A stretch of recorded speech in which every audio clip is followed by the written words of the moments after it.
The young Puerto Rican score. Get my short ass up here. Small problem. I can't drive automatic. Only stick. Automatic. Now, you're very good about explaining everything that's on your mind, so you just let us know exactly what you're feeling. Okay. All right. It's very smooth.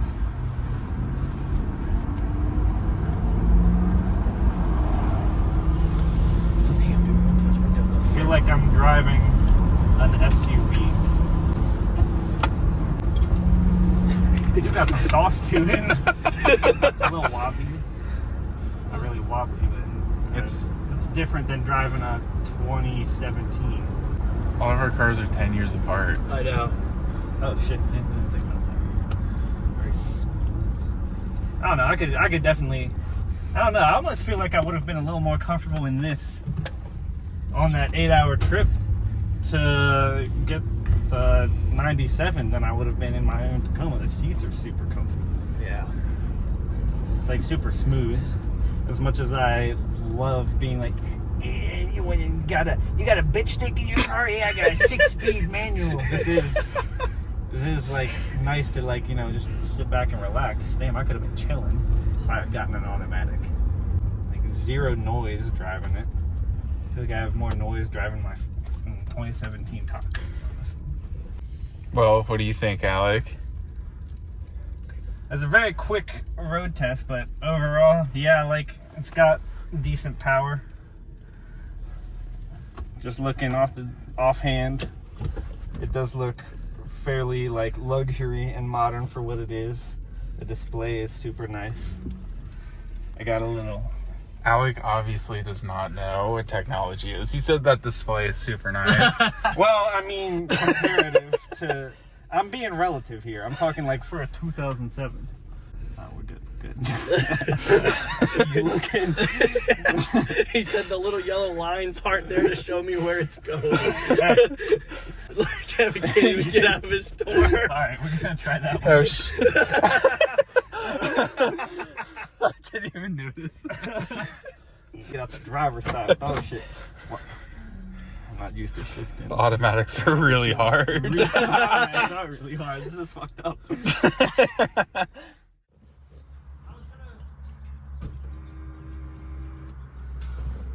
like the seat a lot. It's like a way too much of an arch for me. I feel like I'm breaking my back. It's like too much. It's too much arch. When I first got in it, the seat felt like pretty much the same as the 07, but like it's like bulging way too low. I don't know if it's just because I'm a short Puerto Rican. Channel mode. I'm not gonna lie, buddy. I'm already not a big fan of your steering wheel. Yeah. The stitching is really rough on my soft little man thingies. On the road again. Oh, Jesus. That's fucking, I gotta steer this. Solid front axle, buddy. At least I don't gotta go to the gym to get a good arm day in. Just get it on my commute. That is wild that they did that with the 4Runner. Do you think a 97 4Runner has one touch up and downs? I don't know. Kevin, you're the What if it's like just a expert. 99 thing? Like once 99 came around, they're like, oh, that's a good idea. Never. You know what? My 95, I don't think had one touch. I don't even know if I had one touch down. That was a second gen though. Yeah. So this seat going back and forth thing is already, I know, starting to piss me off. All right, well, that's not a feature of the car. I mean, I already like do feel the decades worth of difference. I mean, I know it's like definitely still like a lot usable power. Just like the 07 just felt a lot smoother, like just gently pressing on the gas pedal. It's like it feels a little squeaky. All right, watch as I slam right into the back of this Challenger. Is the shaky mirror a feature that I'm allowed to comment on? I don't think that was intentional from the Lexus engineers. I think that's just, I think that's just a product of age and poor past vehicle ownership. Okay, well, the mirrors definitely aren't really shaky, and for me, it's hard to see what's behind me. Motherfucker honking at me? Because you're in an 80 series, bro. People love these things. I mean, I can definitely feel the age, but not like in a bad way.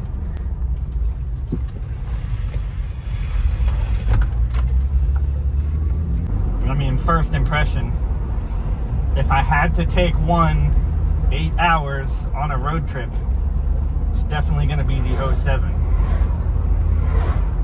That's very fair, honestly. That's I don't know. I kind of do like just, I don't know, something about driving something with a solid front axle and then just the look of it. I do like the looks of 90s vehicles. I just feel like we'll build you a scorecard this is a better, so you can better consolidate your thoughts. Without a backup camera in the grid. You've been crippled by technology. Ted Kaczynski would be pissed. Ted Kaczynski would be very mad. He's mailing you a package as we speak. Ooh, I can't wait to get it. I wonder what it is. Interior looks. And you may score. All right, so it's 1 to 10, 1 being the worst, 10 being the best. Is there a time limit? No. The top. Let's see. Give me the pen there, Alec. Okay. 7.5. 8. 8.5. So Alec can't read. So he messed up the column for which one. So, you know, the 97, that's supposed to represent Kevin. So he switched this. So, you know, exterior looks, he gave, you know, well, this is exterior styling. All right. Obviously this thing looks like it's been shit on every day of its life, but, you know, exterior styling, you know, Alec rated this a 9 and that a 7.5. But to be fair, a lot of people, like, those are very, you know, niche cars. It's very like a, you know, a small group of people that are like, I like them. There's a lot of people don't. Interior looks, obviously that got an 8.5. This got a 7, which I still think is astronomically high. Yeah, that's pretty high, Alec. A 7. These little slidey things. Okay, yeah. That's fair. The Safari windows are awesome. That is totally fair. I did this as a driver and a third row passenger, and I really did enjoy being able to do the Safari window. That tickled my picture. I get that one 100%. I honestly, yeah. Now that I've like realized, I'm like, actually, this is kind of like a treat to ride in, as long as it's for pleasure and not for, you know, any sort of mission. Wait. Comfort, you got a 9 and this got a 6, and that makes a lot of sense to me. Because honestly, like I said, like, this is a 90s luxury vehicle, but today's market, I'm like, dude, this is a base model Toyota Corolla level of comfort. It feels slightly better than the 4Runner. Yeah, the Even seats then, are. there are 4Runner like things that I like better about riding in. Yeah. That like feels like I'm actually riding in a luxury SUV. And you get like climate control for the back. So we left off at Practicality. So he said that that's an 8.5 and this is a 7. So value, he gave them both an 8, right? Obviously Kevin paid way more. He paid 10 more grand for 10 years newer, actually on the dot almost. And obviously some of those features show better climate control, better, you know, driving. He gave the 07, the 470, an 8.5, and he gave this a 7.5. Tell us about your scoring on that. Deliberate, please. So, because those are still pretty close. the 07 was definitely like a lot better accelerating and braking, I would say. Probably could have been a little more of a gap on that, but I didn't think. I was also going for the fact of like, I was trying to think like this is 10 years older, and for driving a 97, it does still feel really good for what I'm driving. And a solid front axle vehicle. You know, it's still, for a solid front axle, I was surprised at, you know, the level of comfort, because I thought it was going to be way more atrocious than it was. And it wasn't bad. I still felt like I had enough power to do what I wanted. The brakes were good enough to like stop when I needed to stop. Brakes were good enough. They were. Yeah. And other than that, the steering was a little more comfortable in the 07 as well. It's a really nice steering wheel too. And the steering wheel was a lot nicer. So much better for me to hate driving the 97. It was like, oh yeah, if I like had to commute every day, or if I had to like drive 8 hours, I would definitely want the 10-year newer car. Passenger comfort.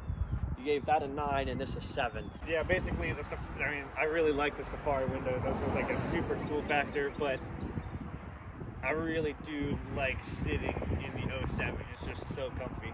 And, like I said, it feels like sitting in a luxury vehicle. A cool factor. You gave this a higher cool factor. Why?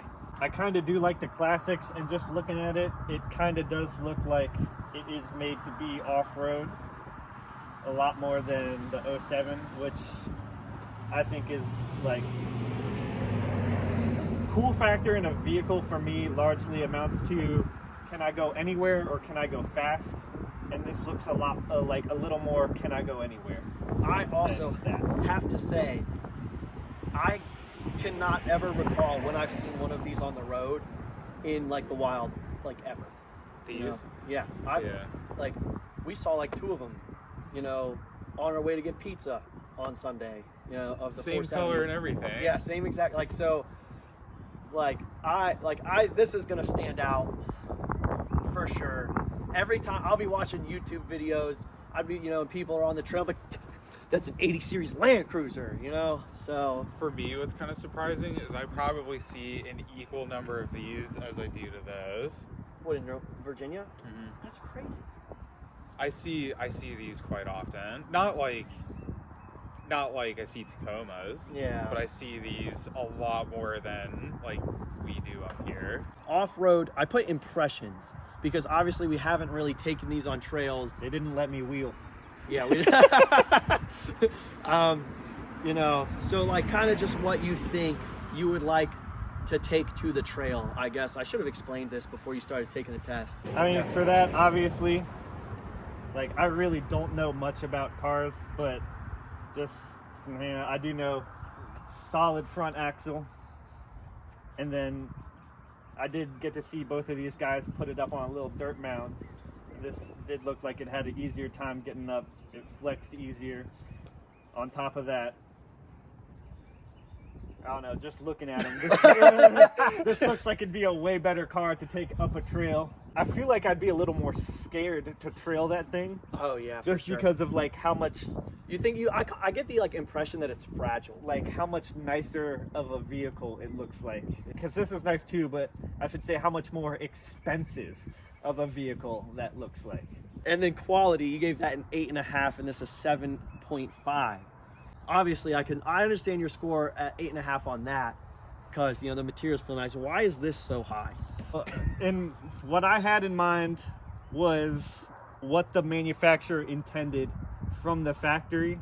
So Okay. in having that in mind, I also tried to keep it a little bit in mind with what year this was created. That's fair. Because, I mean, I've driven around in my fair share of 90s vehicles, almost exclusively Toyotas and Subarus. And I gotta say, as far as 90s vehicles go, it is pretty nice for what it is. And then fun factor, you did rate this 0.5 point higher. What makes you think this is a little more fun? Just because you feel like you can beat on it more? Well, so there's different fun factors, like, that kind of gave each of them their points. For this, it was definitely a lot of, I felt like I could, like, just as it sits right this moment, I would feel a lot more comfortable taking this on a trail, which to me is kind of like what a Land Cruiser is meant to do, what I would have more fun doing. And that was like what got this, it's like that extra 0.5 point up. And then the reason they were so close is, while I don't think that would be as good, the 07 would be as good to like take on a trail like that, I do feel like if like the homies all wanted to like mob together, like if we had like 5 boys together and we're like, damn, we want to take a road trip 10 hours away, I do feel like it would be a lot more easier, comfortable, and doable in the 07, which is a different type of fun factor. Yeah, that's fair. But also just as fun, because I do enjoy road tripping with the boys, Yeah. just as much as I do wheeling. Do you think the off-road capability of that would change if it were just a Toyota Land Cruiser? It's the same drivetrain. It's the same car, just a different front end and less wood. Yeah, and less quality interior pieces. I don't know. I mean, I feel like I'd definitely be a lot more... That is kind of a good question, because I feel like I'd be a lot less afraid to, like, bump it a little. But even at the same time, like, it's still just being the newer car like that. It seems like it'd be a lot.